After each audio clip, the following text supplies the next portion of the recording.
We are very happy to have Misha. He's from here, and he's going to tell us about the Dilaton-gravity, deformations of minimum string, and matrix models. Please. Great, thanks a lot for the invitation to speak. And today I'll be talking about this paper that came out a few weeks ago titled Dilaton-gravity, deformations of the minimal string and matrix models. And this is a joint work with Joaquin Turiachi and Wayne Wang from Santa Barbara.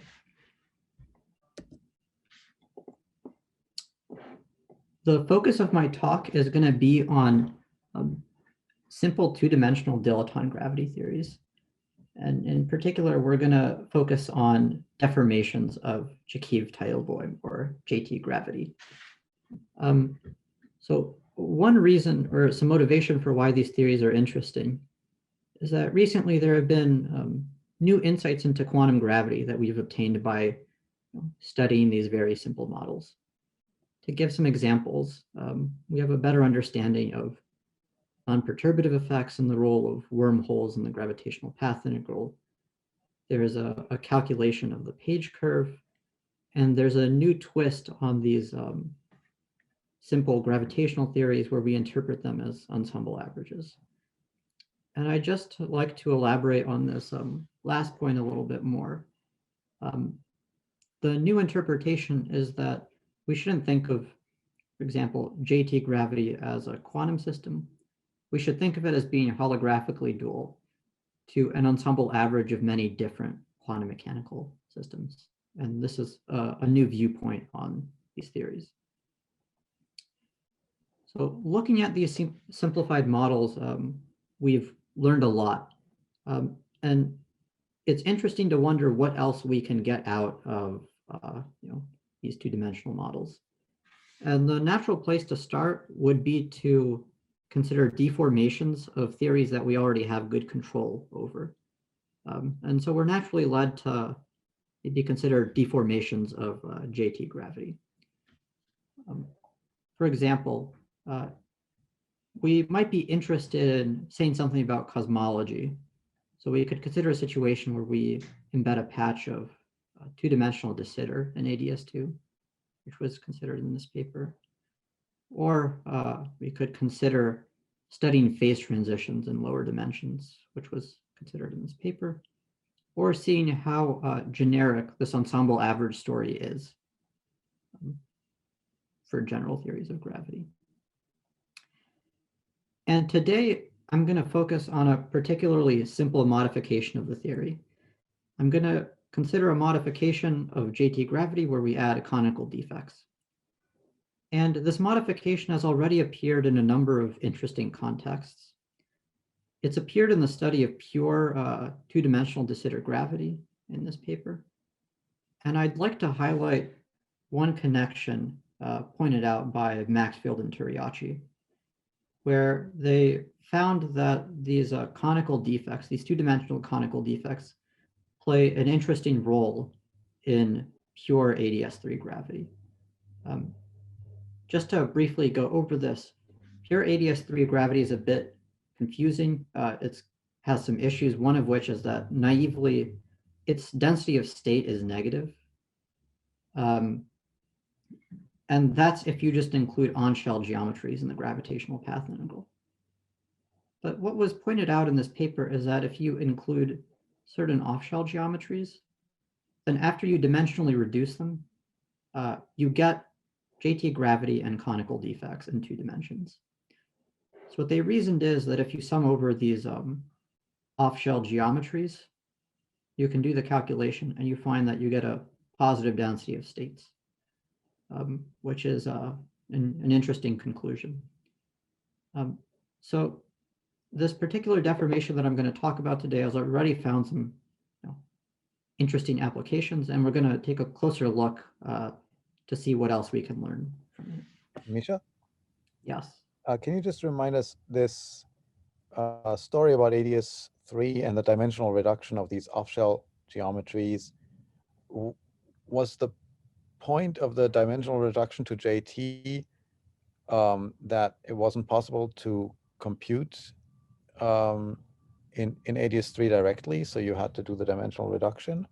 Yeah, that's right. And they argued that this was a good approximation to the three-dimensional path integral. But a more complete discussion of this is in their paper. Thanks. Okay, so the plan of the talk is that we're going to quickly review pure JT gravity following the Usatyuk-Stanford construction. And then we're going to look at the previous work on JT gravity with conical defects by Maxfield, Turiachi, and Whitten. Then we're going to introduce the minimal string and explain its connection to JT gravity. And we're going to use the minimal string and its technology to solve for JT gravity with general conical defects that was not accessible in these previous two papers. And finally, at the end, I'll briefly comment on more general dilaton-gravity theories. Okay, so let's quickly review JT gravity. So it's a very simple two-dimensional dilaton-gravity theory of dilaton and a metric. This is the Euclidean action. So the first term is a purely topological term. It's proportional to the Euler characteristic, and it suppresses higher genus topologies in the path integral. So we should imagine S naught is some large constant. The second term is the bulk action, and it's linear in the dilaton. So when we eventually integrate over the dilaton, we're going to get the constraint that we should only be considering constant negative curvature geometries. And so there will actually be no bulk action in the end. And then there's this boundary term, and this gives the famous Schwarzian action for the boundary wiggles.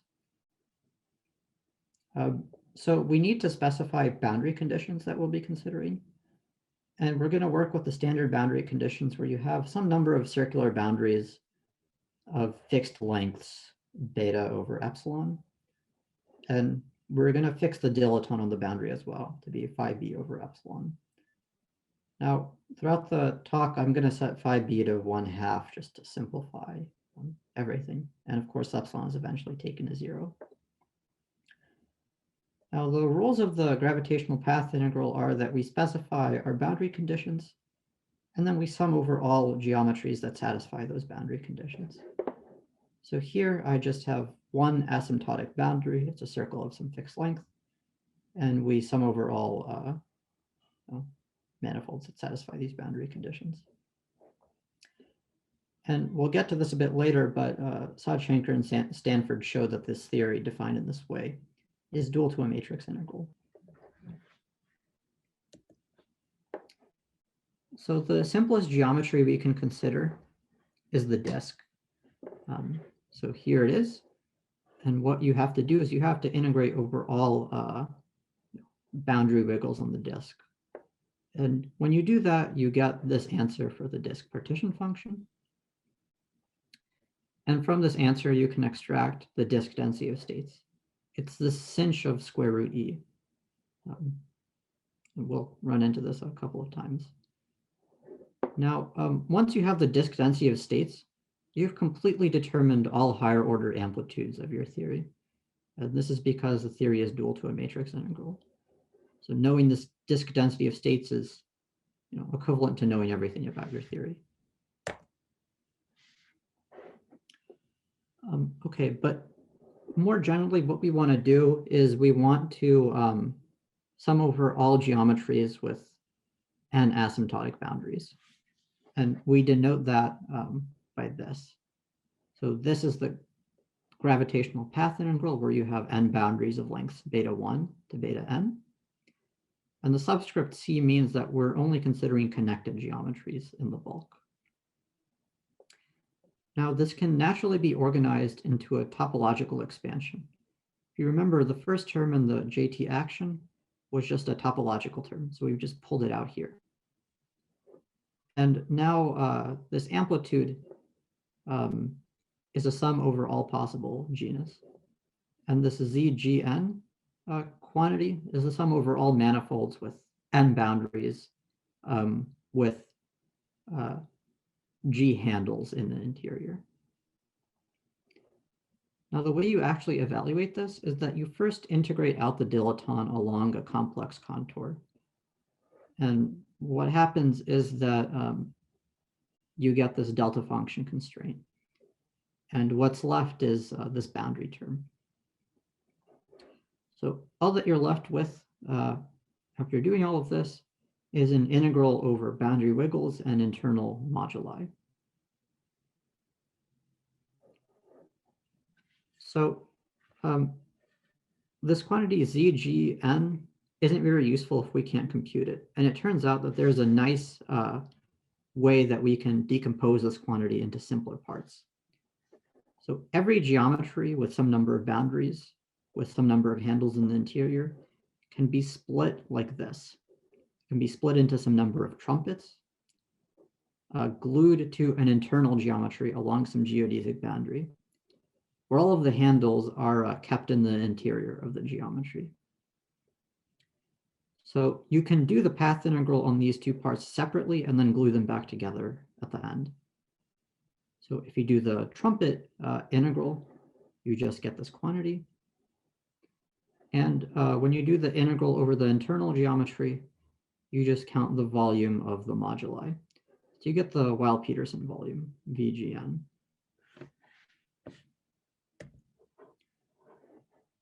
And now what happens is you have a simple answer for this amplitude ZGN.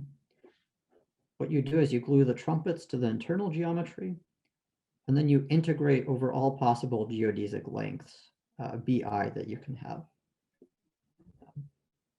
And you insert the volume of the internal geometry, the volume of the moduli, like this. So we have a really simple expression for all these amplitudes.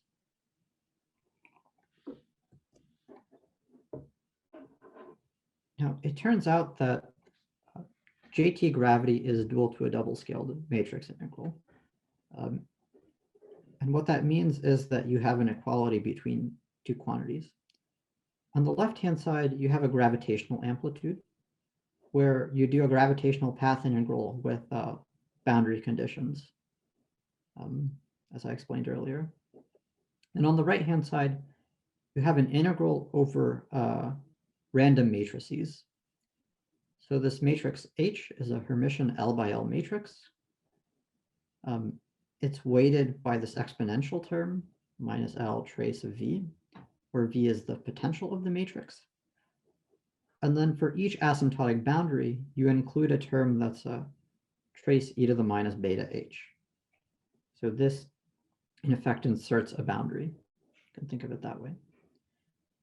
Now, to get these two quantities to match, you have to take the double scaling limit. And what that means is you simultaneously take the size of the matrix, L to infinity, and you tune this potential appearing in the matrix integral so that the leading order genus 0 density of states matches the JT gravity answer. Once you do both those things, the left-hand side is equal to the right-hand side. And as I remarked earlier, this random matrix H is now interpreted as a Hamiltonian. And so this is where the interpretation of JT gravity as an ensemble average of quantum mechanical systems comes from. And one final comment, these ZG of n amplitudes satisfy topological recursion relations. And what that means is you can use the disk amplitude of the double trumpet amplitude, which I unfortunately haven't drawn yet, to build up all the other amplitudes. Since we get the disk amplitude from the density of states, we just need the double trumpet amplitude, but the double trumpet is universal in random matrix theories. So the double-scaled matrix integral has all of its information encoded in the genus 0 density of states.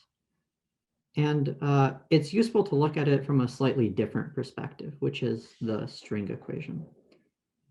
And the string equation fully specifies the double-scaled matrix integral. And this is an example of how you recover the density of states from the string equation.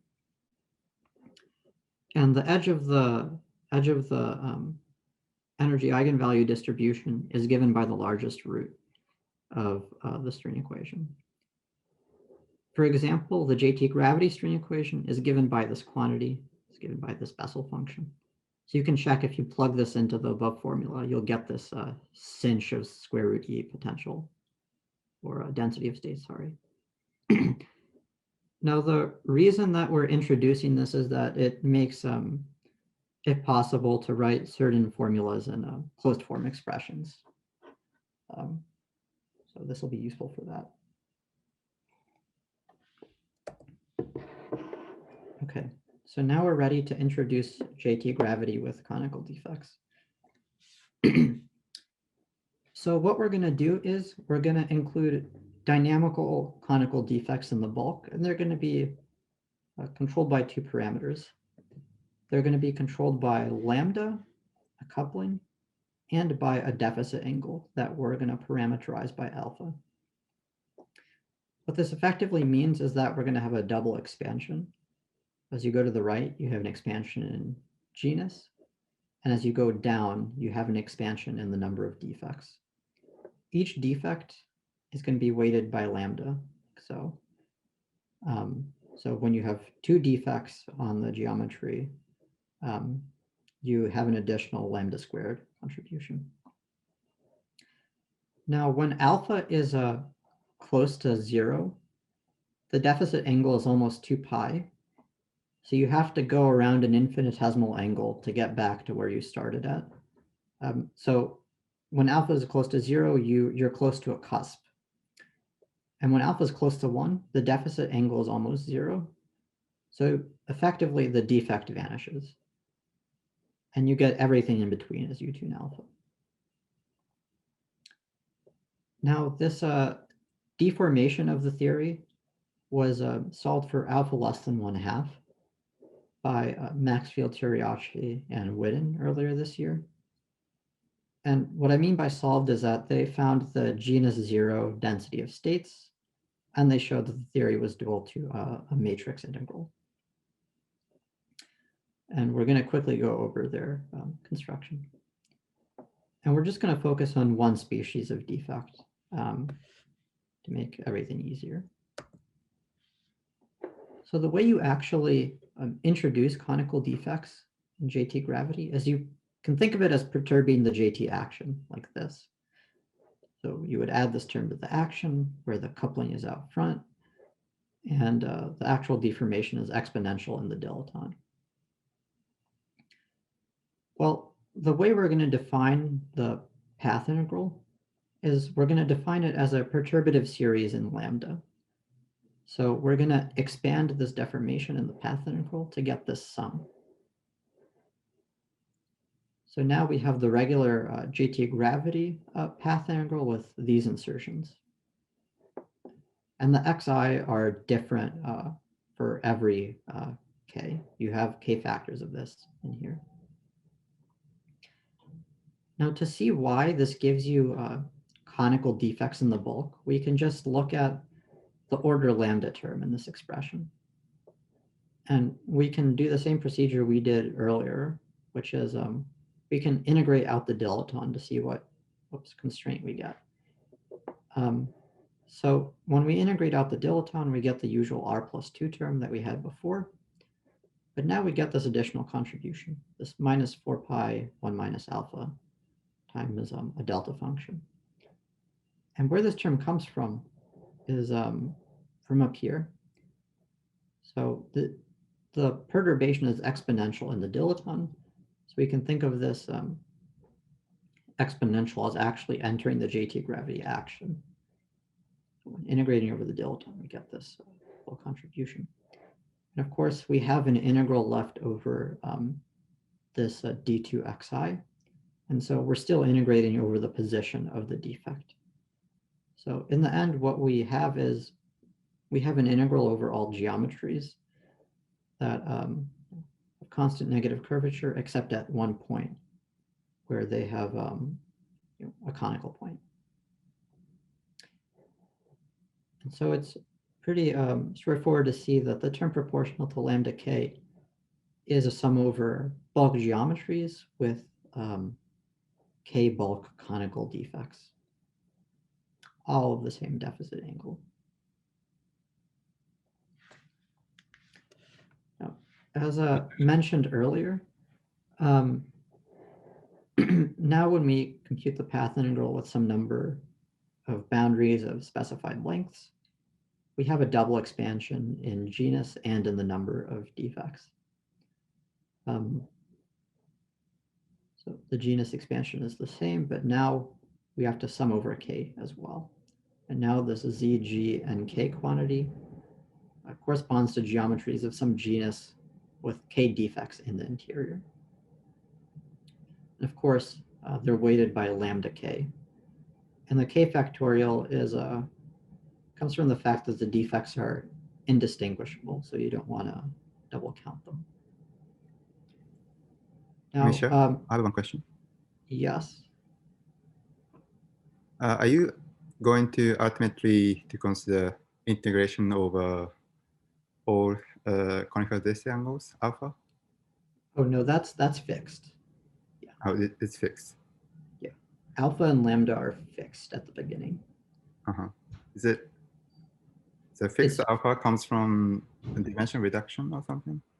Oh, sorry. This is in 2 dimensions. There's no dimensional reduction. What I'm doing is I'm adding this term to the action. I choose some lambda and some alpha. And so that's fixed from the beginning.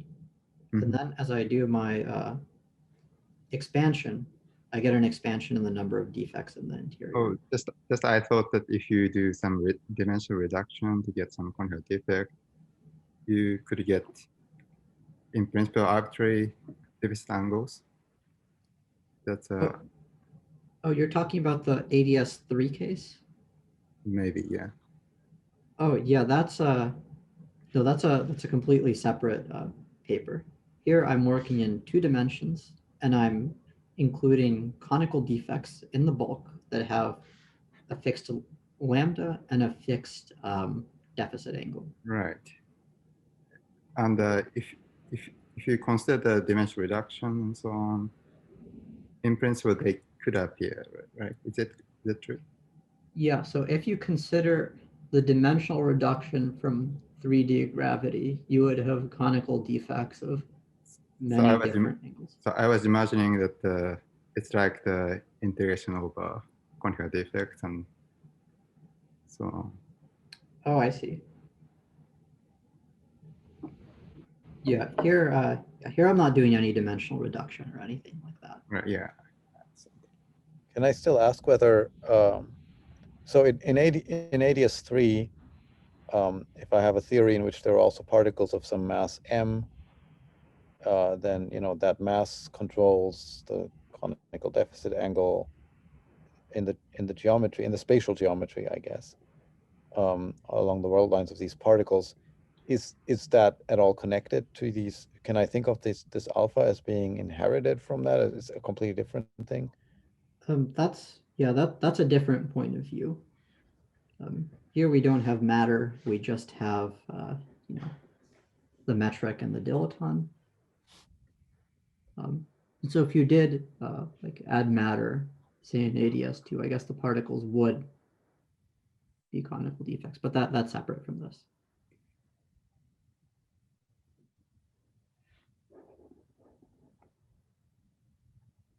Okay, but I mean, it's very tempting to try to think of these conical defects as being sourced by something. Are you discouraging me from even thinking of it like that? Yeah, you could think of it like that. All I'm saying is that here it's not required, and at least that's not how I'm thinking about it here. But I guess you could think of them in that way. Yeah. Misha, could you remind me how to derive the conical deficit angle in Joaquin Henry's paper? It's related to. So, okay, with one defect, you're supposed to think of it as one of these SL2Z black holes that's been dimensionally reduced. So the conical deficit angle is related to which I believe is related to which SL2Z black hole you're dimensionally reducing in some way. Mm-hmm. Thanks. But again, here it's a free parameter that I'm just free to choose to be anything.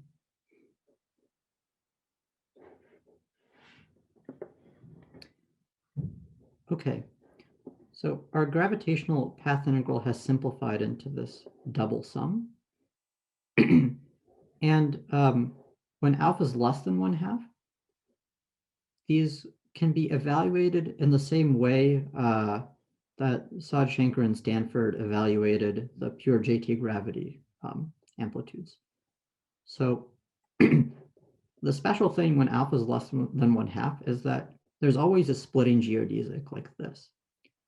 So here you have some geometry with two conical defects, and it's connected to the asymptotic boundary along a geodesic of some length that splits the surface.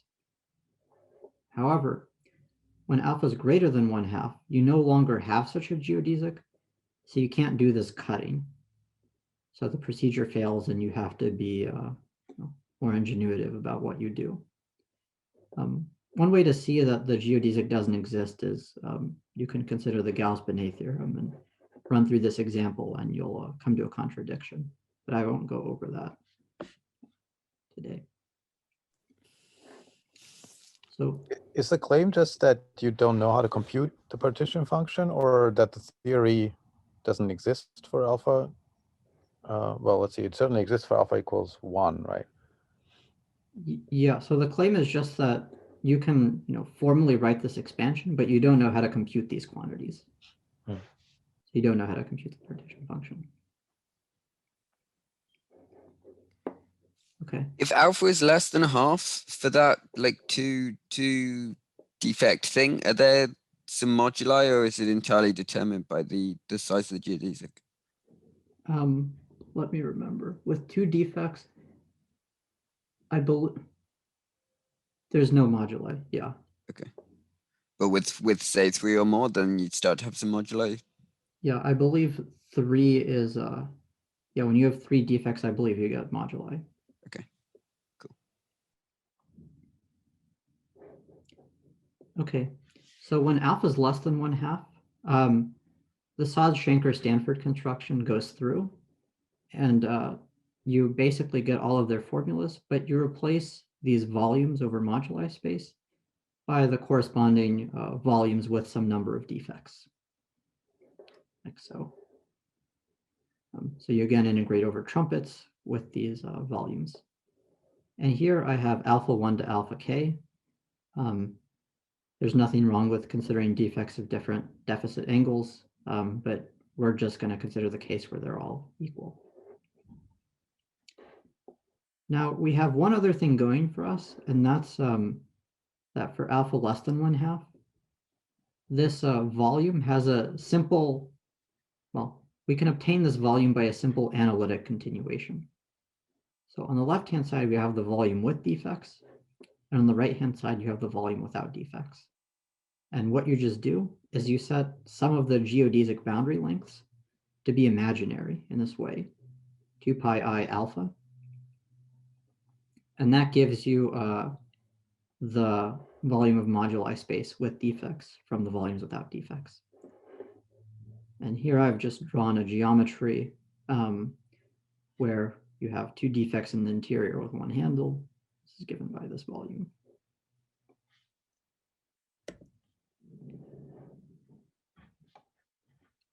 So remember that we want to evaluate the genus 0 disk density of states to extract, the genus 0 path integral to extract the disk density of states.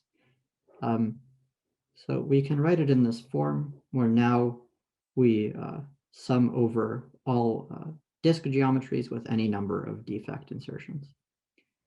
And maybe one surprising thing is that you can actually explicitly evaluate this quantity and invert it to get the density of states. So you can do this purely because you have this relation between volumes with defects and volumes without. This was accomplished in Maxfield and Teriachi. And we can express the density of states in terms of the string equation in a closed form. So here is the string equation for this theory, where we have a defect of coupling lambda and a deficit angle parameterized by alpha. So again, this first term is the pure JT term. The second term is the perturbation you get by turning on a defect. And one of the things we're going to show later is we can reproduce and extend this answer to the full range of alpha from the minimal string perspective. Oh, okay. Yeah. Misha, quick question. I mean, this answer is amazing, right? So there's no reason anymore that you should restrict alpha. Yeah. Well, we'll get to it. Unless there's a phase transition of some sort. Yeah. Misha, a simple question. How does this look in the density of states themselves? Like if you do this integral, is it just like, is it similar to the Sinch type of formula, or do you have that in your paper? Yeah, I can also just check there. Yeah, it's in the paper. It's similar, but you don't have this. You have to tune the defects to get a closed form expression. Oh, I see. Okay. Okay. So that's because you have an E naught here. Mm-hmm. That doesn't have to be equal to 0, so this integral can become really complicated. But you can evaluate it perturbatively. I see. Okay. Thanks. Okay, so just to summarize the situation, we have this parameter alpha within the range of 0 to 1 that controls the strength of the conical defect. When alpha is less than 1/2, we have a number of things going for us. We have geodesics that exist in the geometry that we can apply the Sodchenker-Stanford cut and glue construction to. We know what the volumes of moduli space are. They're simple analytic continuations of volumes without defects. Using these two facts, we can get a closed form expression for the genus 0 density of states. And we can show that the theory is dual to a matrix integral. Now, when alpha is greater than or equal to 1/2, we run into certain problems. Geodesics don't always exist, so we just can't do the same thing that we did for pure JT gravity. Furthermore, these volumes are unknown. And in cases where geodesics don't exist, they aren't even defined. So what can you do? Well, the solution that we're going to go with is we're going to use the minimal string to get around these issues.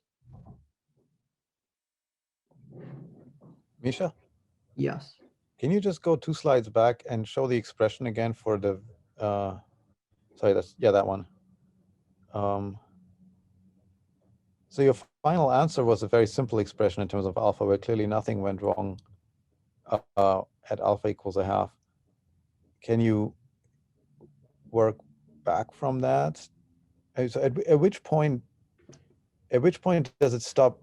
I mean, at which point could you formally lift this restriction of alpha less than 1/2? Not in the sense of deriving the expressions, but just having the expressions make sense, like for example, for these volumes and so on. So it changes discontinuously. When alpha is greater than 1/2, you get an additional term. But when alpha is less than 1/2, the additional term. Oh, you get an additional term down there in the box. Yes. Ah, so there is a transition. Yes, yes, yes. Ah, thank you. Yeah. It's surprising.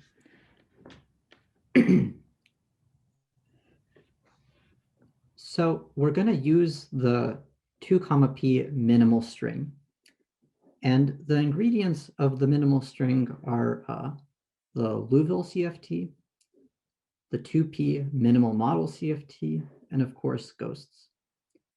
And the way that we're going to think about the theory is as a theory of 2-dimensional quantum gravity.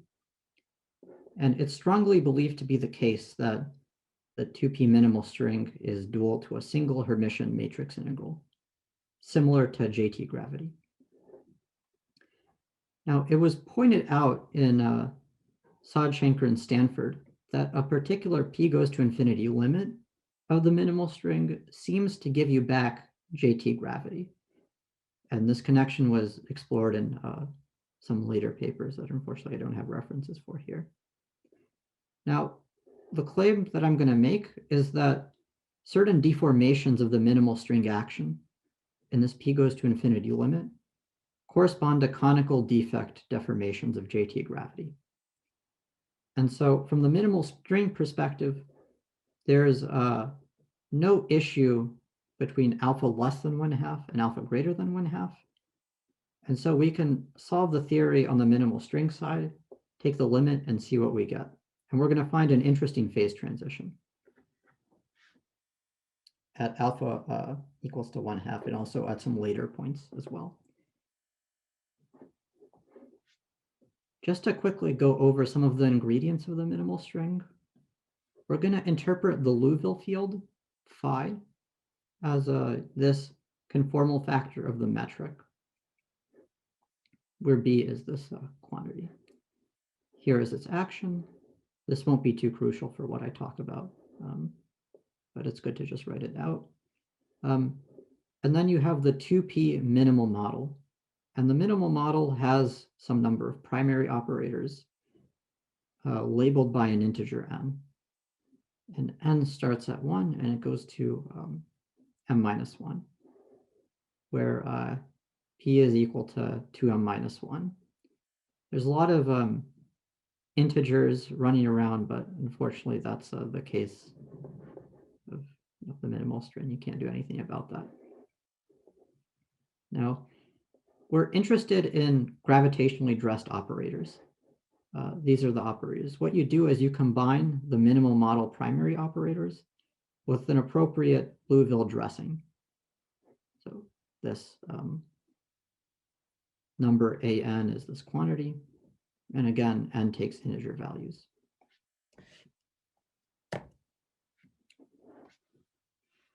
So as was pointed out earlier, the minimal string is related to JT gravity. And it's simplest to see the relation in the following way. What we can do is we can consider the minimal string on a disk of fixed length. And what we can do is we can calculate the path integral on this fixed length disk and extract the density of states. This is shown in this first column. It's the cinch density of states with this arc cosh. And when you take p to infinity of this quantity, you get a cinch of square root e, which is exactly the JT gravity answer we saw before. Now, it's good to see, just to see that it works. But if we take the string equation of the minimal string, it's this difference of Legendre polynomials, where again, m depends on p. And when you take p to infinity, you get the string equation of JT gravity. So what we find is we take this limit and we've recovered back the density of states in the string equation of JT gravity.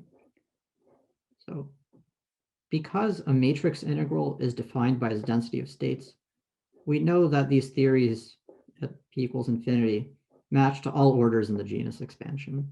So this is the sense in which they're equivalent.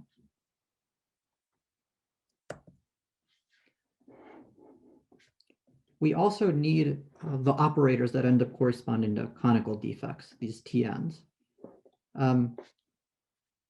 So the easiest way to see that these actually do correspond to conical defects in this JT limit is to compute the 1-point function of this operator inserted on the disk. So you can do this on the minimal string side. Then you can take p to infinity, and you find that you get the same amplitude as you would have gotten if you considered JT gravity with a conical defect parameterized by alpha in the bulk. Now, what gives you alpha is the way you scale the operator Tn with n. So if you take n to be labeled by this quantity, p over 2 times 1 minus alpha, you get a bulk defect parameterized by alpha. So before we take p to infinity, we have some finite number of operators. And t11 is closest to alpha equals 1, and t1, comma, m minus 1 is closest to alpha equals 0. And the defects they correspond to in the bulk are shown below. So near alpha equals 1, you have a very small deficit angle, so it's almost like nothing's there. But as you decrease alpha, the deficit angle increases and you form a cone. And then at alpha equals 0, you have a cusp. So it kind of looks like this in the bulk. And as you take the JT limit, the number of operators you have on the minimal string side becomes infinite. Remember, the number of operators grows with p. So it's at that point that you're able to insert any kind of defect in the bulk that you want to.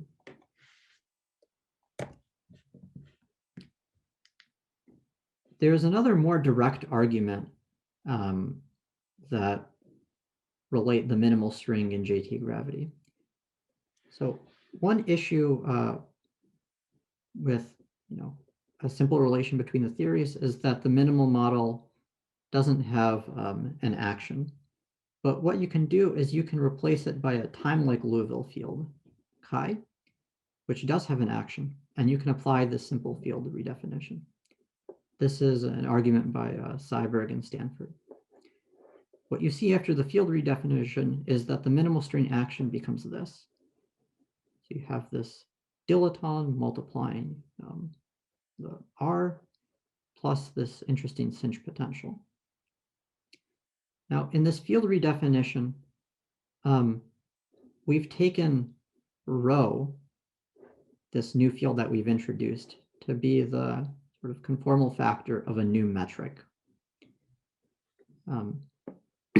So that's where this new metric has showed up from.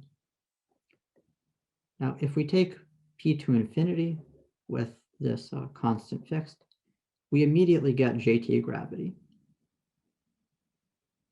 So this is a nice way to show that the minimal string gives you back JT gravity by a purely field theory argument. We can also see that these operators we identified earlier with defects indeed give us the expected operators on the JT side after this field redefinition. If you run through the same argument, you see these TNs are mapped to this quantity, which we earlier saw were exactly the kinds of deformations we wanted to introduce in the action to include conical defects in the bulk. Hi, question. If you could write in this way in an action form, what's the advantage of going to minimal string type, minimal model type description from the operator? Is it, or in other words, is there any kind of disadvantage of going to current slide way? Yeah, that's a good question. So the time-like Liouville field reproduces some aspects of the minimal model, but not all of them. It gets a lot of correlation functions right, but some of them that need to be 0 are not 0 in this representation. So this is still an open question of what needs to be modified on the time-like Liouville side. Thanks. Okay, so the path forward is clear. What we want to do is we want to take the 2p minimal string action. We want to deform it by these operators that induce conical defects on the JT gravity side. And then we want to take the p to infinity limit. Well, it turns out that this theory was solved by Belovin and Zamolodchikov. They worked out what the string equation is for this deformation. And so we can just take their work, take the JT limit, holding n to this value as we previously found, and we get this string equation. So this is the answer for the JT gravity string equation with an arbitrary conical defect parameterized by alpha between 0 and 1. And there's also a generalization of this formula to multiple defects, but again, we're just considering one for the simplest case. Here it is again. Is this supposed to be obvious that this reduces to your previous formula for alpha less than a half? Great question. So when alpha is less than 1/2, this sum terminates at L equals 1. Oh, This is the floor function.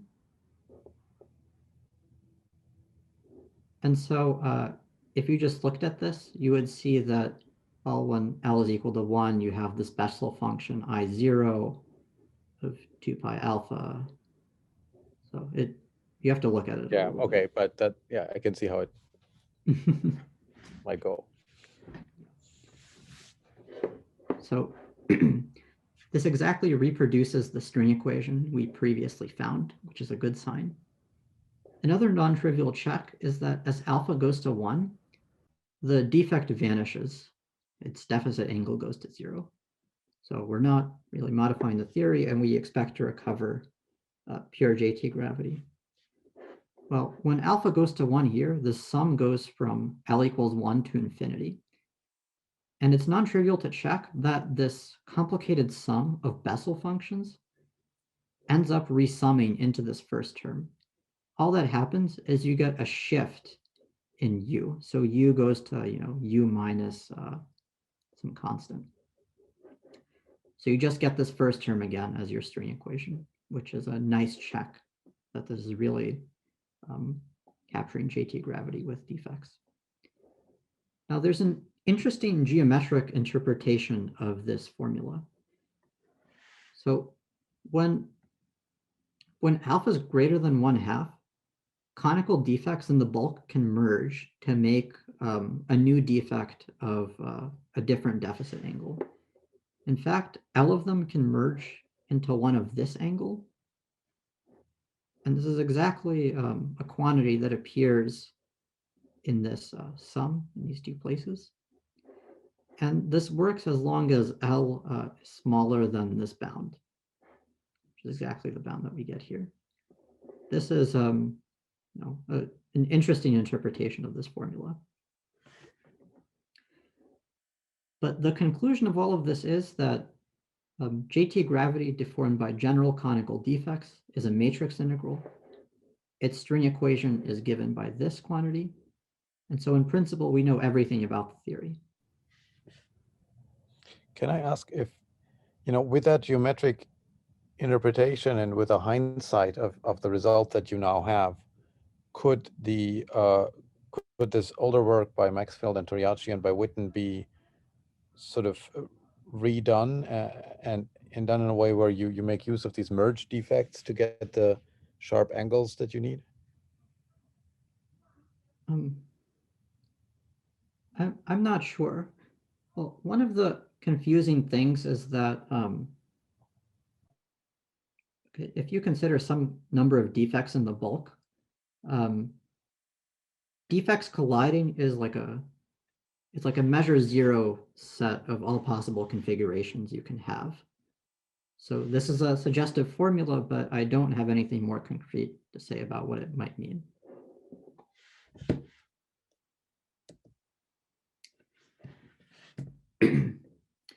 Okay, now I can comment briefly on more general potentials. So what we can do is we can turn on multiple defects parameterized by lambda and alpha.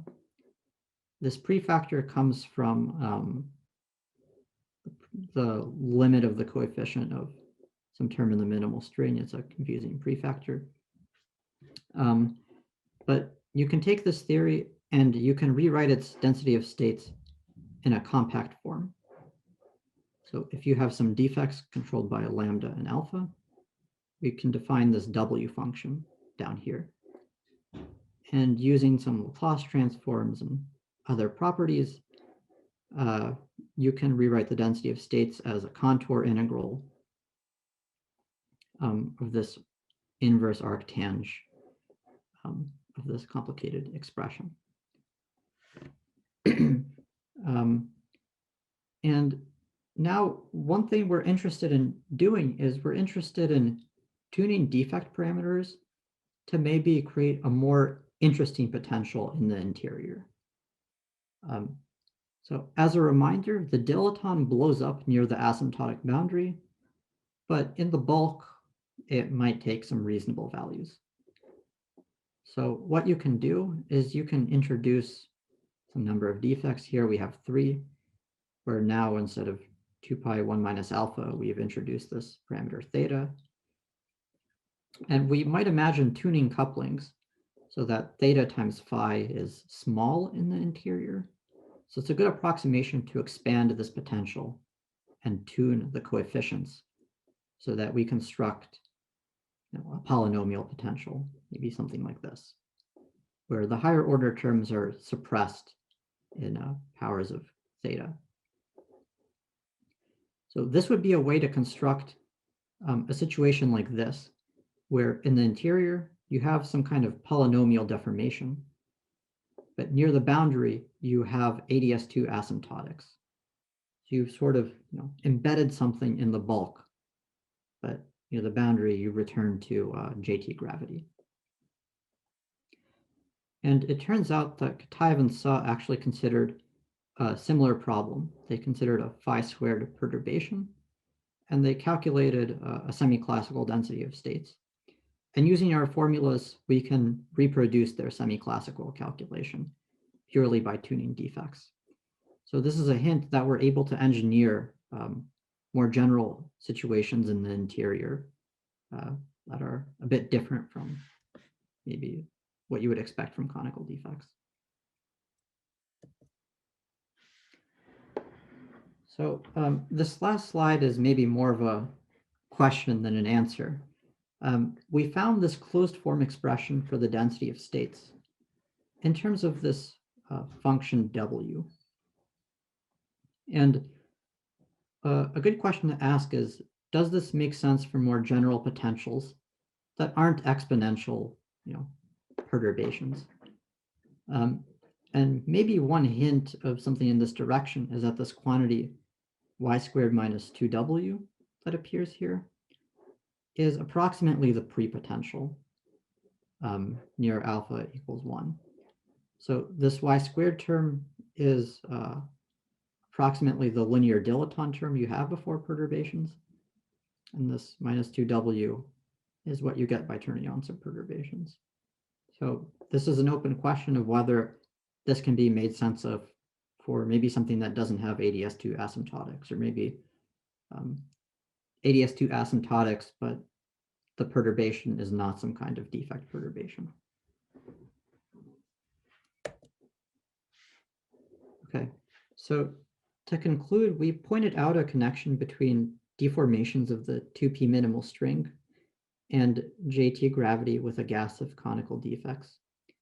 And we use this connection to solve for JT gravity with these defects beyond the regime of what was possible before.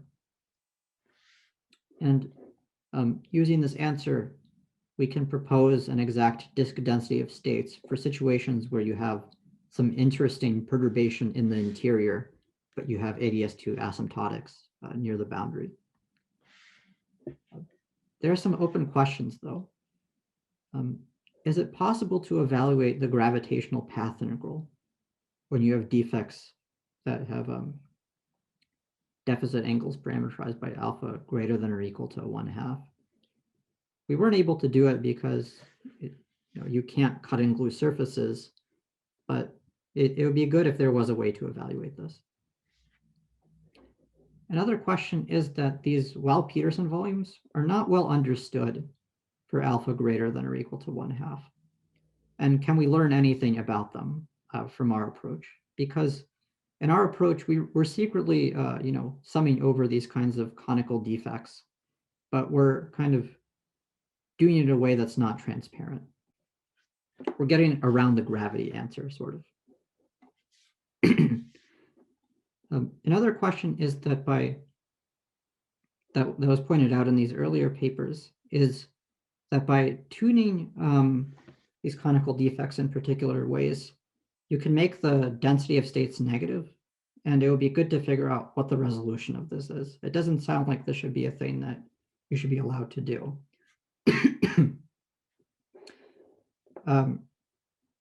This is related to the previous slide. Can the density of states expression that we wrote down be extended beyond exponential deformations? And maybe a similar question is, can we learn anything about a patch of de Sitter embedded in an ADS2 geometry using our construction? Thank you. Thank you.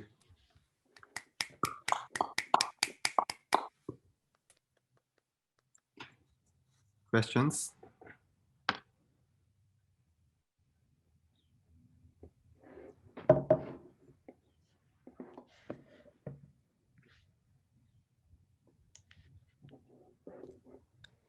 If I have, Misha, if I have rather than just like 2 conical defects, if I have like 3 or more, then there's no reason why I can't have a geodesic surrounding them all. If alpha is greater than 1/2, do I always have a geodesic surrounding them all, or do I not? When you have, If I have, say, alpha slightly greater than 1/2, and I have 3 conical defects in there. Yeah, I think in that case, you'll always have a geodesic separating all of them. Because it seems like your formula could also be a formula where you're sort of, you're summing over the number of conical singularities that are not hidden behind a geodesic, right? And that's the sum over L or something like that. That you have some sort of a similar recursive thing that, like, Yeah, I don't know. Yeah, because that is, it seems like that formula is the number of terms in the sum is the number of number you can have without having a geodesic. Is that right? That's exactly right. Yeah. Yeah, that's interesting. If there was a way to do the gravity calculation, maybe something like this. Yeah, exactly. That's what I was thinking was, yeah. I'd have to think more about that. That's interesting. Thanks.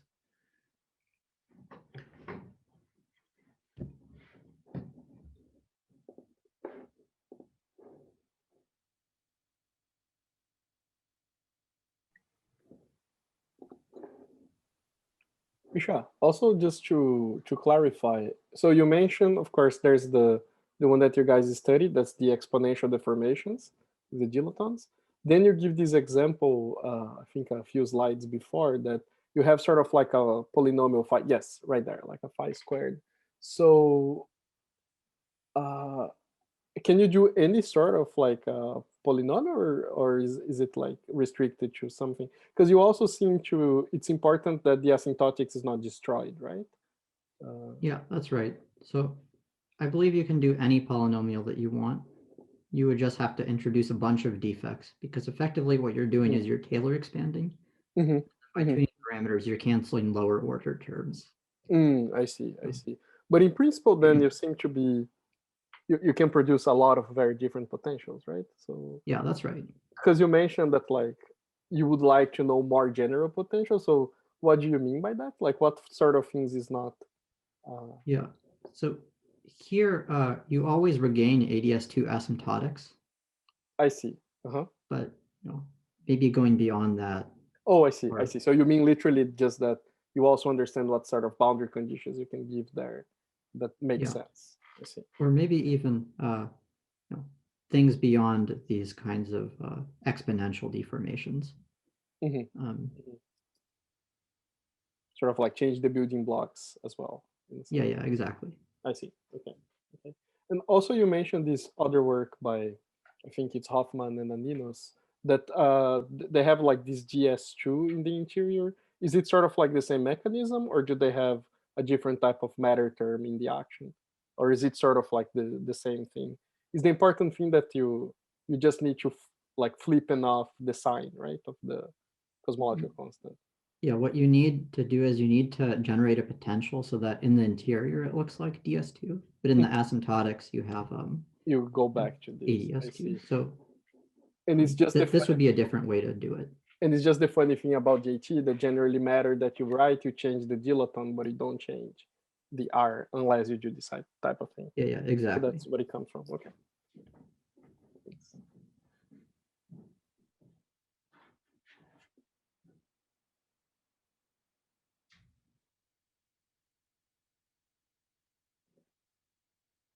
So did you say that you can change the asymptotic boundary condition as well, other than ADS too? No, I said I would like to know if Oh, it's possible to do that. Thanks.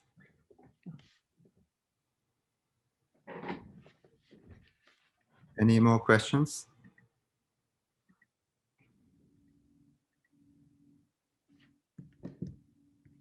If not, let us thank Misha again.